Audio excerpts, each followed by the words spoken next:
Today, we're diving into a really profound and maybe even a little counterintuitive idea from the text The Path of Interior Silence. We're going to talk about what happens when our spiritual efforts just stop working.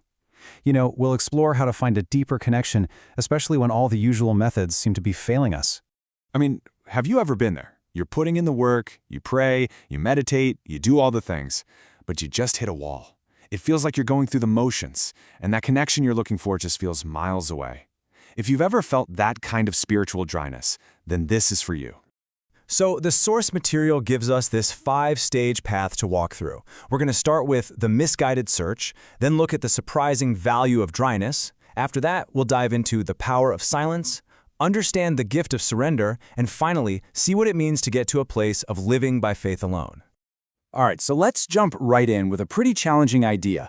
What if the very effort you're putting into your spiritual life is actually leading you down the wrong path? The source suggests that when we get super focused on achieving certain feelings or having these big, profound thoughts, we can actually get distracted from the real goal. The source actually has a name for this: self-seeking. This is when our prayer becomes a hunt, a hunt for that good feeling, that emotional high, or that brilliant aha moment. Now, those things aren't bad, not at all. But when they become the goal, we're not really seeking a pure connection anymore. We're just seeking our own satisfaction. And this is where you really see the contrast, right? On the one hand, you've got what we think is important: being busy, having deep thoughts, saying these perfect, eloquent prayers, and chasing good feelings. But the source argues that what's truly treasured is way simpler and honestly, way deeper. It's about having a pure intention, being willing to go through the tough stuff, and having a heart that's just seeking connection for its own sake, nothing else. Okay, so that brings us to what's probably the toughest part of this whole journey: spiritual dryness. Our gut instinct is to see it as a total failure, right? A sign of absence. But this text, it flips that idea completely on its head. It suggests that this dryness isn't just valuable, it's absolutely necessary. This quote really gets to the heart of it all.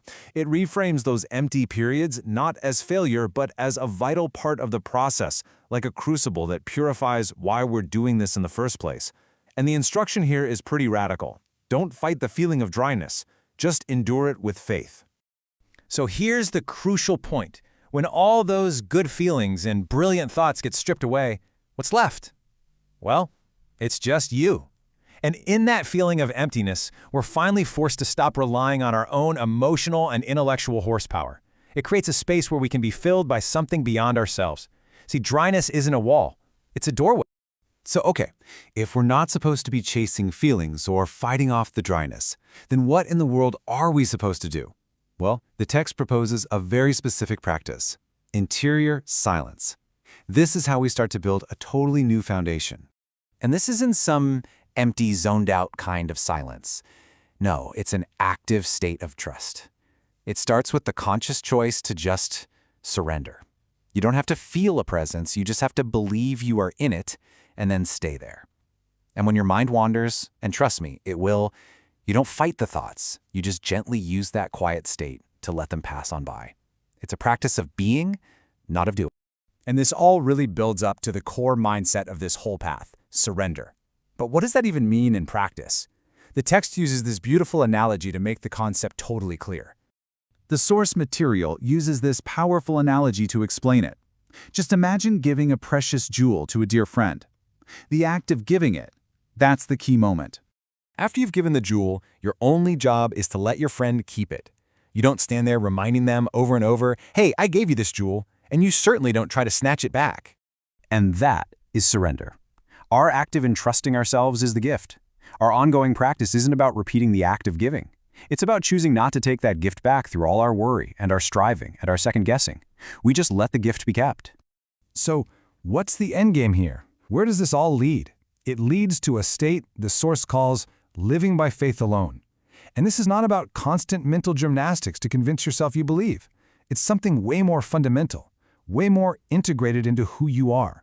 To explain this, the text uses this incredibly simple analogy.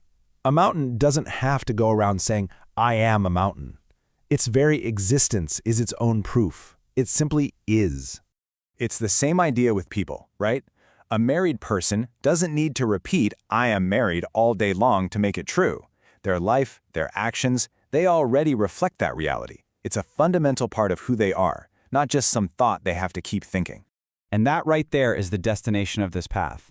True faith becomes a state of being, not a constant thought that you have to maintain. It's a foundational reality that you can just rest in. You simply are a person of faith, just like a mountain is a mountain. So when you put it all together, what's the goal? It's about shifting our spiritual center of gravity. It's about moving from outward performance to inward reality, from the mouth to the heart. It's about being satisfied and finding rest in a simple, surrendered state of faith, and letting that quiet trust be your guide instead of your own efforts and emotions.